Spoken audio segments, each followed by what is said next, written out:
Assalamualaikum warahmatullahi wabarakatuh.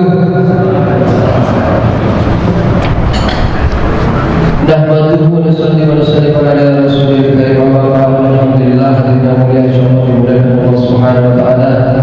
Kita kembali lagi Selasa malam Rabu seperti biasa. Sebelum kita memulai pemeriksaan kita yang akan disampaikan oleh guru kita yaitu Kiai Haji Ibu Abi Ibu Ahmad Ibu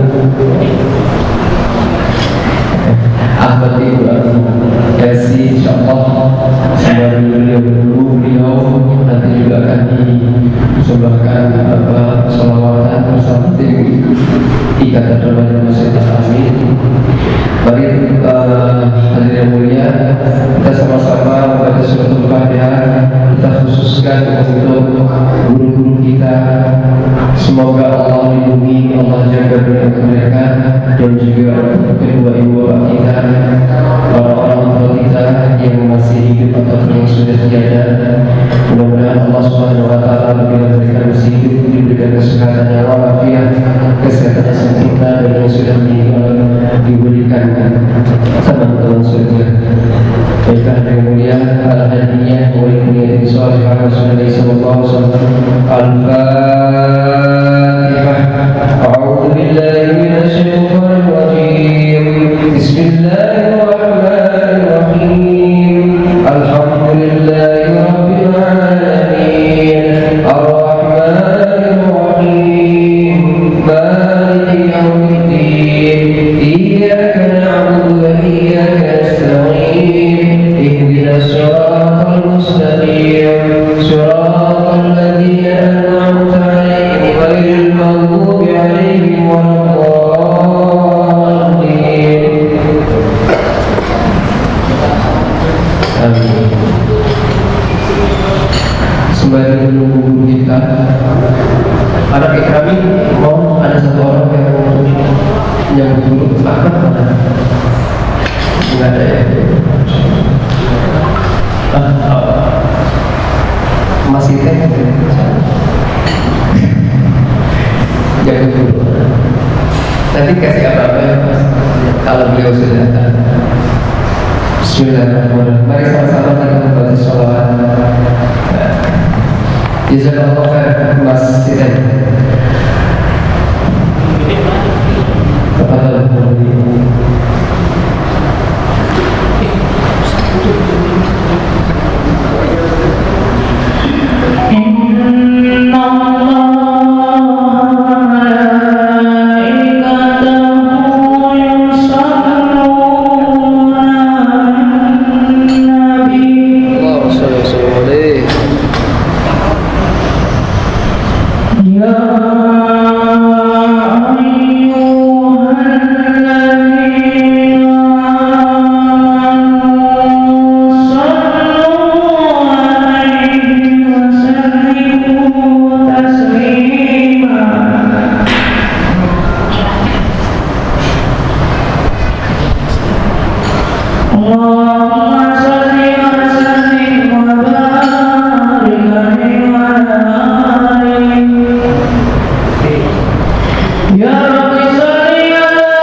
Ya Rabbi warhamni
وبارك عليه وعلى آله.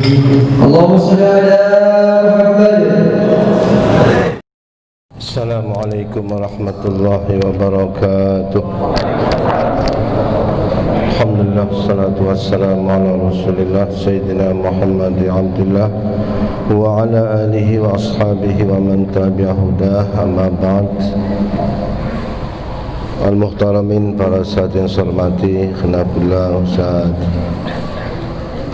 Haji Arsad Tanjung, Ustaz Fatani, Haji Samsuar, dan para asatidzah yang lainnya, para remaja hadirin hadirat, moga-moga kita semuanya senantiasa mendapatkan ridha dari Allah Subhanahu wa taala. Sampai ayat berapa ini?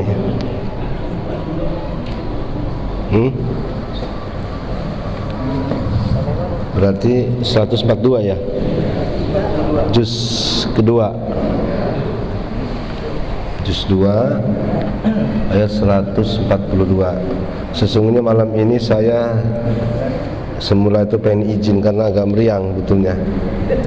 Cuma karena dengar mau motong ayam kampung jadi langsung ini bodoh lah. Baik, kita baca dulu ya. A'udzu billahi minasy syaithanir rajim. A'udzu billahi minasy syaithanir rajim. Bismillahirrahmanirrahim.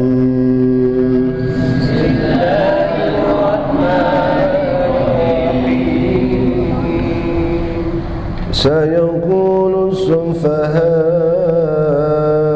من الناس ما ولاهم عن قبلتهم التي كانوا عليها سيقول السفهاء من الناس ما ولاهم عن قبلتهم كانوا عليها قل لله المشرق والمغرب قل لله المشرق والمغرب يهدي من يشاء إلى صراط مستقيم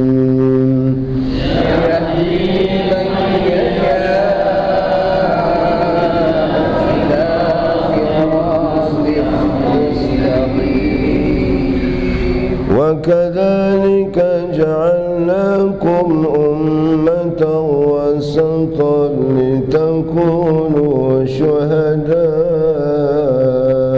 على الناس وكذلك جعلناكم أمة وسطا كونوا شهداء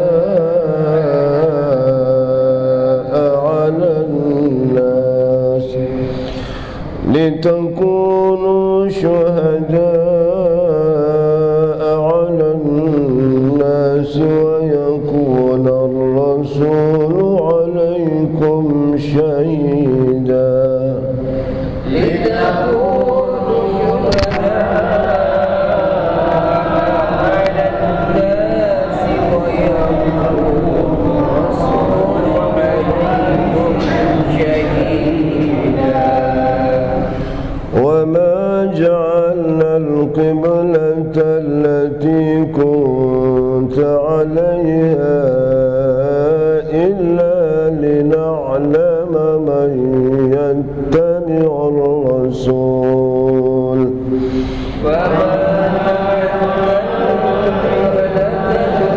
التي كنت عليها إلا لنعلم من يتبع الرسول إلا لنعلم من يتبع الرسول ممن ينقلب على عقبيه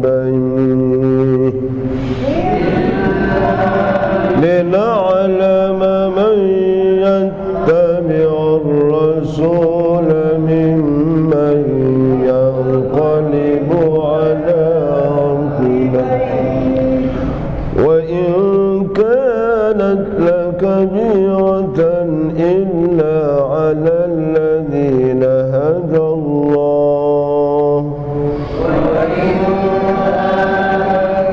كبيرة إلا على الذين هدى الله وما كان الله ليضيع إيمانكم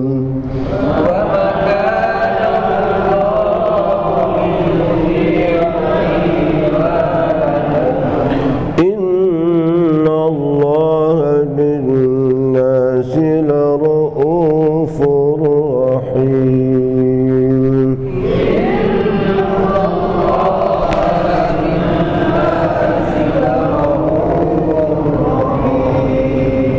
Ya, baca jemaah. Aku berlindung dari godaan syaitan yang terkutuk dengan menyebut nama Allah yang Maha Pengasih lagi Maha Penyayang. Al-Baqarah ayat 142. Orang-orang yang kurang akal di antara manusia akan berkata, apakah yang memalingkan mereka, yaitu muslim, dari kiblat yang dahulu mereka berkiblat kepadanya? Katakanlah wahai Muhammad, milik Allah lah timur dan barat, dan Dia memberi petunjuk kepada siapa yang Dia kehendaki ke jalan yang lurus. Al-Baqarah ayat 143. Dan demikian pula kami telah menjadikan kamu, yaitu umat Islam, umat pertengahan, agar kamu menjadi saksi atas perbuatan manusia dan agar Rasul Muhammad menjadi saksi atas perbuatan kamu. Kami tidak menjadikan kiblat yang dahulu kami berkiblat kepadanya, melainkan agar kami mengetahui siapa yang mengetahui Rasul dan siapa yang berbalik ke belakang.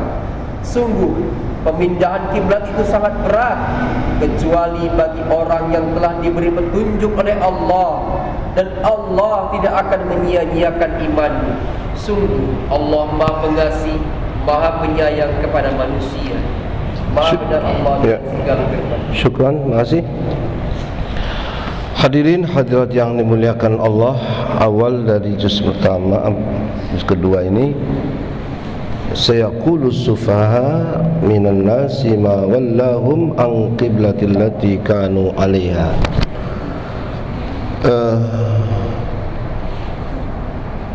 Al-Quran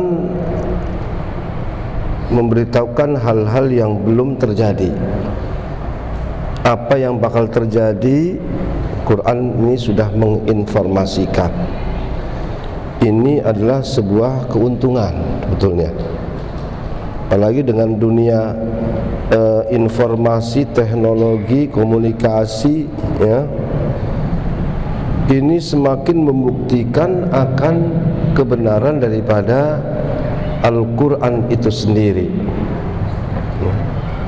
Ternyata bahwa informasi atau teknologi informasi yang begitu pesat ini juga sudah digambarkan di dalam Al-Quranul Karim. Al-Quran itu sudah menginformasikan kepada kita banyak hal yang belum terjadi. Jangankan urusan dunia, sampai urusan akhirat, alam lain pun diceritakan oleh Al-Quran. Orang kalau ingin sukses, apabila orang itu menguasai informasi.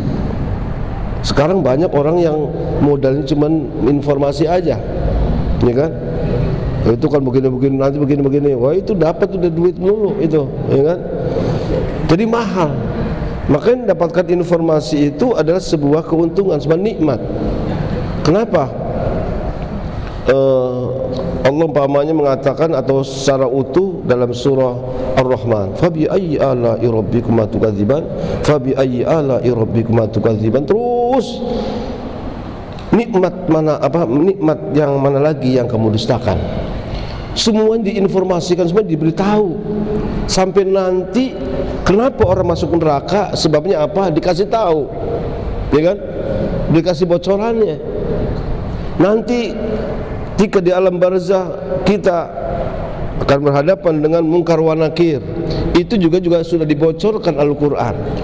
Sebetulnya malaikat kesel juga sama kita barangkali ini gara-gara Quran nih, ya kan, kita sudah dibocorin kan begitu. Jadi ini sebuah keuntungan, kenikmatan. Nah, ini yang diceritakan pada ayat ini pula, bahwa nanti orang-orang yang akalnya jongkok. Akal jongkok apa sih? EQ-nya jongkok. Orang-orang bego, orang-orang bodoh akan mengatakan, kenapa sih kok pakai berubah segala kiblatnya? Emang ada apa sih? Kan gitu kan? Orang yang tidak paham itu akan menilai ataupun melihat hal negatif ketika ada perubahan. Biasanya begitu. Kalau ada perubahan mesti banyak reaksi, ya kan? Banyak ya apa perubahan apa sajalah.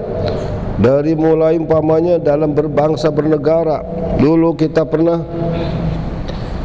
masa orde lama, begitu datang orde baru, mereka ramai lagi, ya kan? Orde baru sekian tahun begitu hebatnya, tumbang juga. Datang era reformasi, ramai lagi. Jadi karena memang begitu respon. Jadi ketika terjadi perubahan sudah pasti akan mendapatkan reaksi yang besar, termasuk perubahan arah kiblat. Dulu sebelumnya itu orang-orang menghadap kiblat ke Baitul Maqdis, kan begitu kan, ke Palestina. Orang sholat, termasuk Nabi Muhammad juga kurang lebih itu ya di Madinah itu menghadap kiblat itu ya 1,5 tahun, kan? Kemudian nanti kemudian dirubah kiblat, arah kiblat yang tadi ke Baitul Maqdis, lalu diperintahkan oleh Allah untuk menghadap ke arah kiblat, yaitu Masjidil Haram. Siapa yang mereaksi itu adalah orang-orang Yahudi, orang yang oleh Allah dikatakan as-sufaha, orang-orang yang akalnya jongkok, walaupun mereka itu cerdas tapi hatinya tidak cerdas. Urusan menghadap kiblat, menghadap ke Baitul Maqdis ataupun menghadap ke Masjidil Haram, itu kan urusan Allah, karena Allah yang perintah. Kan begitu kan? Kalau sudah Allah perintah, mau sudah ngadu kemana juga ikutin aja, kan begitu kan? Jadi jangan lalu kemudian mereka mempertahankan, tidak, ini nggak benar nih. Berarti mereka itu orangnya punya akal tapi nggak punya kecerdasan dalam hal ini. Nah, ini kita gitulah. Ini informasi seperti saya qulus sufaha'u minan nasi ma wallahum an qiblatil lati kanu 'alaiha. Kenapa sih yang membuat, kata orang-orang itu, apa sih yang membuat orang-orang muslim itu lalu mengarah ke Masjidil Haram? Apa sih? Emang gitu kan? Ya tentunya perintah Allah. Kalau sudah perintah Allah, ini pokok. Oleh sebab itu menghadap kiblat nanti kita pun ke Masjidil Haram dasarnya perintah. Jadi karena perintah, nah menghadap saja udah. Jangan lalu kita menganggap Ka'bah itu kemudian juga adalah ini adalah simbolnya Allah. Bukan, arah, cuma arah. Maka jangan lalu cium-cium segala macam, ya kan? Yang dicium itu boleh cuma Hajar Aswad, yang lainnya ya sekedarnya kalau pengen nempel doang sih nggak apa-apa, ya kan begitu kan? Tapi kadang-kadang orang kita ini terlalu kelewatan juga, segala macam sajadah, segala macam selampir, sapu tangan dilus-lusin semua, dikosok-kosokin kemana itu? Ke Ka'bah supaya berkah, katanya begitu. Ini kadang-kadang kelewatan juga. Batu sama-sama batu kok. Di sini Pak Haji Samsur juga banyak batu. Coba kalau batu selalu ditempelin di Ka'bah itu, apa nggak dicium orang? Kan begitu kan? Tapi kalau batu di sini, kan yang mau cium boro-boro, ngapain kan begitu kan? Ini masalahnya bukan masalah Ka'bah itu sih, cuma arah perintah Allah. Sebab itu Umar pun mengatakan, laula ra'aitu Rasulullah sallallahu alaihi wasallam qabbalaki ma qabbaltuki. Kalau bukan karena aku melihat Rasulullah mencium kamu, pasti aku tidak akan pernah mencium kamu. Mendingan mencium istri ketahuan, ya kan? Udah hitam lagi, batu lagi, cium-cium. Jadi dasarnya Umar bin Khattab itu mencium Hajar Aswad karena apa? Ittiba, ngikutin kepada Nabi Muhammad SAW. Itu aja selesai. Enak kan begitu kan? Nah, balik lagi pada persoalan pertama, memang perubahan itu selalu mendapatkan respon. Tapi yang terpenting bahwa perubahan itu bukan karena siapa-siapa, tapi karena perintah Allah. Kalau sudah perintah Allah, maka kita pun harus sami'na wa ata'na, ya kan? Maka di sini katakan qul lillahil masyriq wal maghrib. Katakan hai Muhammad, milik Allah timur dan barat. Emang milik siapa? Lu suruh ngadep ke timur ke ngadep barat ke? Itu adalah milik Allah. Yahdi may yasha'u ila siratim mustaqim.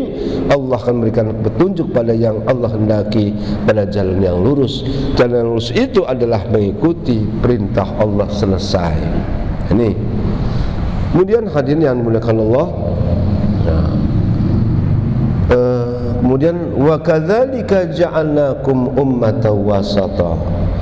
Demikianlah kami jadikan kamu umat Islam ummatan wasatu, umat yang wasato, tengah-tengah. Ya, tawassut ini sekarang yang sedang digalakkan. Ummatan wasato, tawassut. Kemarin juga ulama utara dengan majelis ulama pusat kita diajak untuk semacam upgrading dakwah Islamiyah tawassutiyah melalui Zoom, ya kan? Udah kira-kira seminggu atau 10 hari yang lalu, upgrading dakwah Islam tawassutiyah. Jadi semacam semacam seminar ataupun arahan-arahan atau tentang dakwah dengan tawassutiyah. Karena kita ini sedang menghadapi dua kubu kayaknya, ya kan? Gonjang-ganjing ini. Nah, ini memang kita juga harus hati-hati.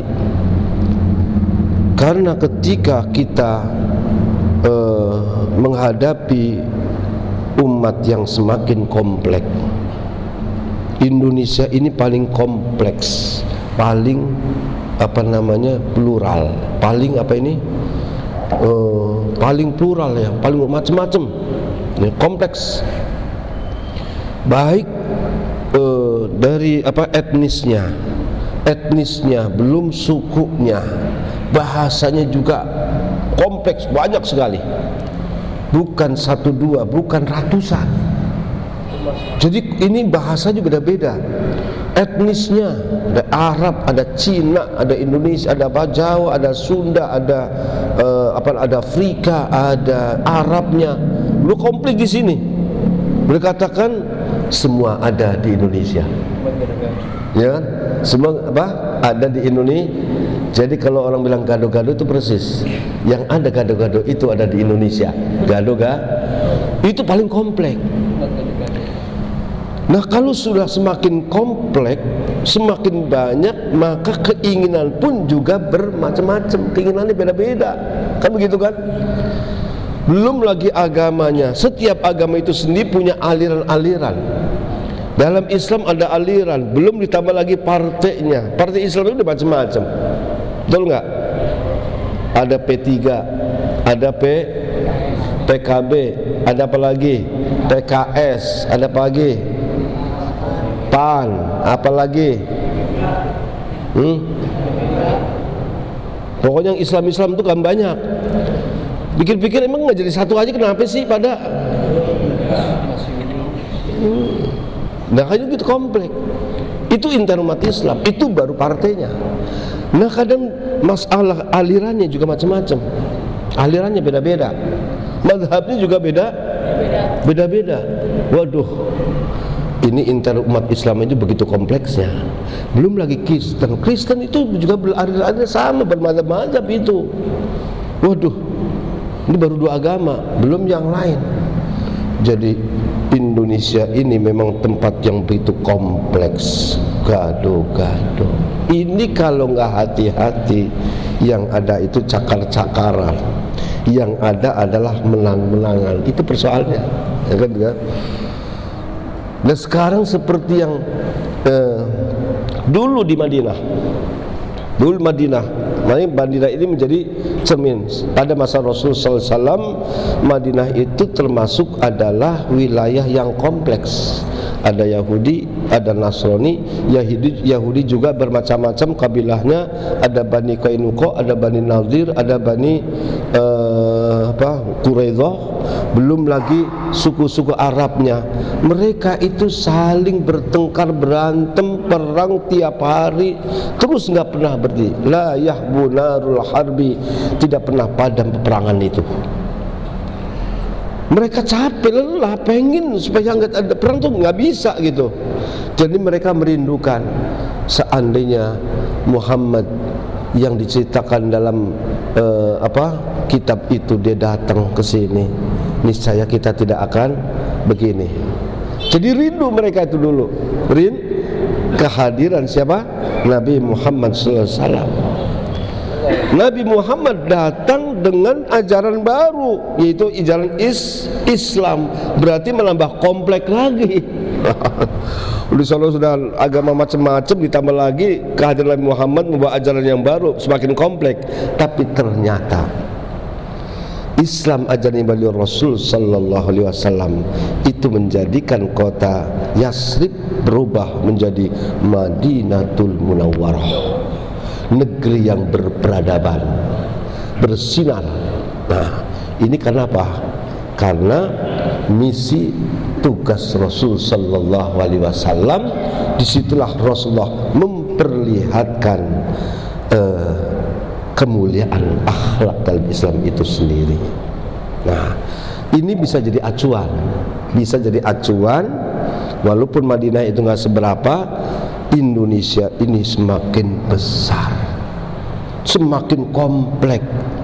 Oleh sebab itu kalau sekarang banyak gonjang-ganjing, untung aja nggak perang doang ini, ya kan? Untung aja nggak perang aja. Kalau udah perang, lebih rumit pak. Mana musuh kita, mana teman kita tuh nggak tahu itu, ya kan? Nggak kelihatan siapa, orang komunis juga nggak kelihatan. Yang mana sih orangnya? Ayo, yang orang-orang si ISIS yang ada juga nggak tahu yang mana orangnya. Tuh repot ini pak. Ini kalau kita berpikir seperti itu. Dan sebab itu sekarang ini kelihatannya memang ada gejala-gejala begitu. Kembalikan lagi kepada dasar. Misi yang dibawa oleh Islam itu sendiri adalah rahmatan lil alamin. Itu intinya, ya. Nah, rahmatan lil alamin ini pada tadi juga kembangkan dengan Islam itu adalah wasatiyah, bagian daripada rahmatan lil alamin. Wa kadzalika ja'alnakum ummatan wasata, kami jadikan kamu itu umat yang tengah-tengah. Wasit, tahu nggak wasit? Wasit itu apa? Wasit itu biasanya dengar kata-kata wasit di mana? Di bola. Di bola berantem nggak? Yang jelas menang-menangan kan? Betul nggak? Terjadi kecurangan apa enggak? Terjadi kelahiran enggak? Salah paham enggak? Kan begitu kan? Nah, wasit prit. Apa namanya? Apa itu? Kartu kuning. Kenapa? Sudah penalti, bukan penalti, apa namanya? Offset pelanggaran. Kan begitu kan? Adil, ya harus adil. Kalau memang itu melanggar, prit. Kalau enggak, jangan prat mulu. Wah, itu nanti mencret urusannya, ya kan? Itu wasit itu tengah-tengah. Ditunggu keadilannya, ditunggu daripada ketegasannya, ditunggu. Jadi begitulah wasit. namanya juga wasit, pertengahan. Maka yang tengah-tengah itu yang paling bagus, kata Nabi, khairul umuri awsatuha, sebaik-baik segala urusan itu awsatuha, yang tengah-tengah. Yang enak yang paling tengah kan? Iya. Iya. Apaan itu? Ngaco aja lah kamu. Coba kalau ditanya, kamu pengen kaya atau pengen miskin? Kaya bener juga enggak, pengen yang sedang-sedang aja. Betul? Ya kan? Punya istri terlalu cakep juga kitanya khawatir melulu. Jangan dengan nggak bisa tidur nanti, aduh nanti pada yang ngintip yang beginilah begitu. Udah terlalu cakep juga jadi perhatian orang. Betul kan? Begitu jalan, oh, istrinya Ustaz Patung itu cakep banget. Kapan tuh mati tuh orang itu suaminya? Gua nunggu jandanya dah kan begitu. Aduh kacau lagi. Musibah. Jadi kecakapan juga udah. Atau terlalu jelek banget juga ya. Orang nggak salah pilih apa itu udah macam-macam udah. Cari apa? Yang sedang-sedang aja. Jadi semua itu yang disukai memang sedang-sedang aja. Saya kemarin tanya, Ustaz, saya beli gado-gado. Pedas Pak Ustaz? Enggak lah, sedang-sedang aja. Kalau begitu sedang-sedang, jadi memang itu sedang-sedang itu yang disukai umum. Itu kan disebut namanya wasat. Nah, hadirin dimuliakan Allah Subhanahu wa taala, karena ini memang adalah jadi pola pikir, ya kan? Mindset daripada Islam itu sendiri adalah wasato. Saya di saat upgrading itu kan ada dokter Khalil Nafis yang memberikan itu. Kemudian ada dokter siapa lagi dari pusat. Ada yang menanggapi ya enggak? Saya kemudian menanggapi begini. Kalau mengatakan bahwa dakwah Islam wasatiyah, seakan-akan bahwa di dalam Islam itu yang tidak ada yang tidak wasatiyah. Itu pengertian begitu. Tapi saya ini barangkali, mohon maaf saya, pikiran saya, pemahaman saya begini. Karena Pak, Islam itu datang sebagai reaksi dari kondisi dua ekstrim. Dulu sebelum Rasulullah datang itu masanya Nabi Musa alaihissalam. Nabi Musa diutus oleh Allah ke tengah Bani Israel. Tapi kemudian kaumnya Nabi Musa itu sudah kebablasan, melampaui batas dalam urusan dunia, urusan materi.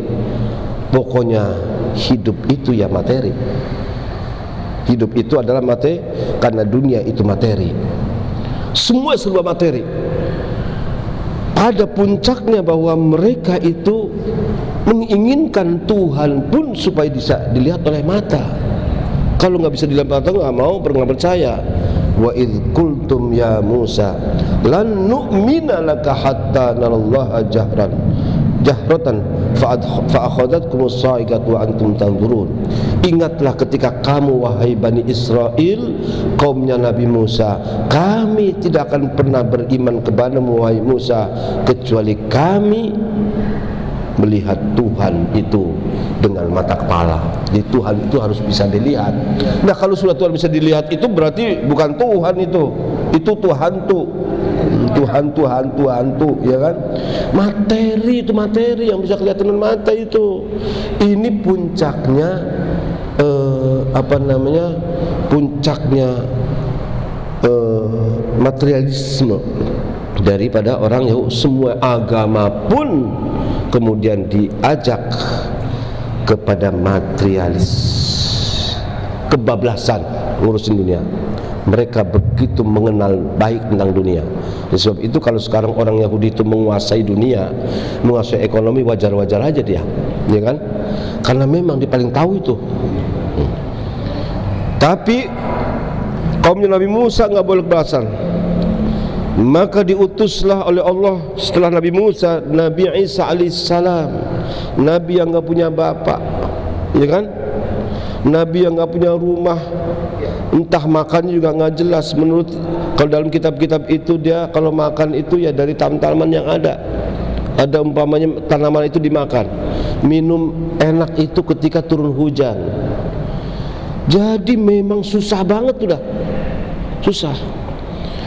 Nah, maka ajarannya pun yang dibawa oleh Nabi Isa alaihissalam itu adalah menekankan urusan akhirat.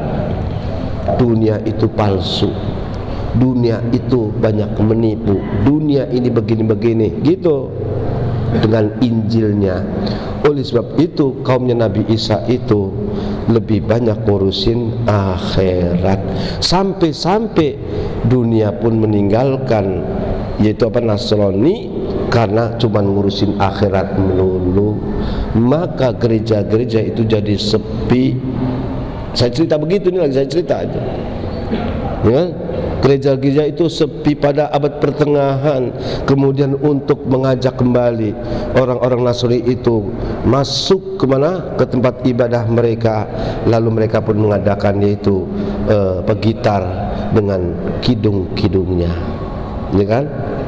Jadi gitar itu dulu tuh musiknya gitu. Supaya apa? Menarik, ya kan? Sama kita juga begitu. Ketika anak-anak muda ini kadang-kadang udah kelewat batas, maunya dangdut melulu, udahlah kita pakai hadroh aja, kan begitu. Bagus nggak? Bukan untuk mengundang itu sebetulnya, ya kan? Udah hadroh, bener? Itu memang memberikan semangat, memberikan keasikan, menarik itu. Jadi tarik itu mereka itu. Kenapa? Sudah kadang bahwa Kristen itu apa, Nasrani itu ngurusin akhirat melulu. Jadi kebablasan. Yang satu ngurusin dunia melulu, yang satu ninggalin dunia ngurusin akhirat melulu. Ini ekstrim ke sana ke dunia, ini ekstrim ke akhirat. Maka Allah utuslah Nabi Muhammad sallallahu alaihi wasallam, wa kadzalika ja'alnakum ummatan wasata. Kamu jangan seperti orang Yahudi yang cuma ngurusin dunia, tapi juga jangan ngurusin melulu akhirat seperti orang Nasrani, tapi kamu itu adalah Islam. Jadi Islam itu ya memang agama yang wasati, bukan ada paham wasati, ya enggak. Jadi orang Islam itu harus bersikap apa? Wasatiyah. Gitu. Jadi ini komplit, memang bukan ada pengertian wasatiyah, Islam wasatiyah, ada Islam begini, enggak ada. Jadi agama yang pertengahan, agama yang moderat, agama yang wasat itu berarti agama Islam. Selain itu tidak ada. Itulah sebabnya orang Islam itu harus berani bersikap wasatiyah. Dalam hal apa?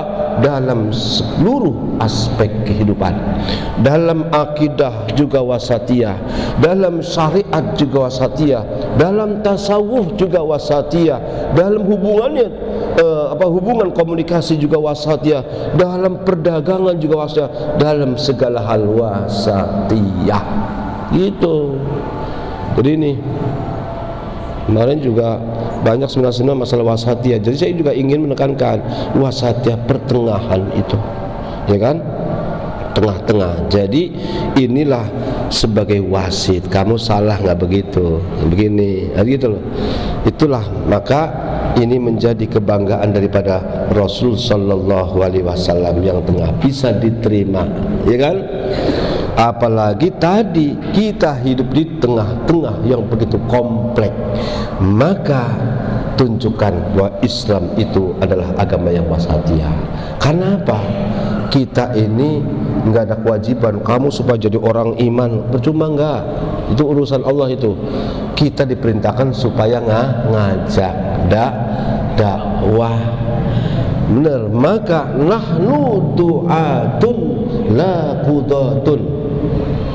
Bahkan seorang pendiri Ikhwanul Muslimin Hasan Al-Banna pun sudah menyampaikan, nahnu du'atun la qudatun. Kita ini tugasnya hanya ngajak orang, bukan qudatun, bukan jaksa. Kalau jaksa itu kerjaannya nyalain lu salah, lu nggak bener nih, lu nggak beres, itu kudot. Tapi kalau kita itu duat, ngajak, ya, supaya apa? Mereka mengenal sebenarnya Islam. Itulah maka Nabi wa ma arsalaka illa arsalullah basyira wa nadhira wa da'iyan ilallahi wa sirajan munira. Jadi wasatiyah. Wa kadzalika ja'alnakum ummatan wasata litakunu syuhada'a 'alan nas wa yakuna ar-rasulu 'alaikum syahida. Wallahu a'lam bissawab. Jadi ini saja, mudah-mudahan ada manfaatnya. Insyaallah kita masih diberikan panjang umur dalam keadaan sehat wal afiat. Amin ya rabbal alamin. Allahul muwaffiq ila aqwamit thariq. Wassalamualaikum warahmatullahi wabarakatuh.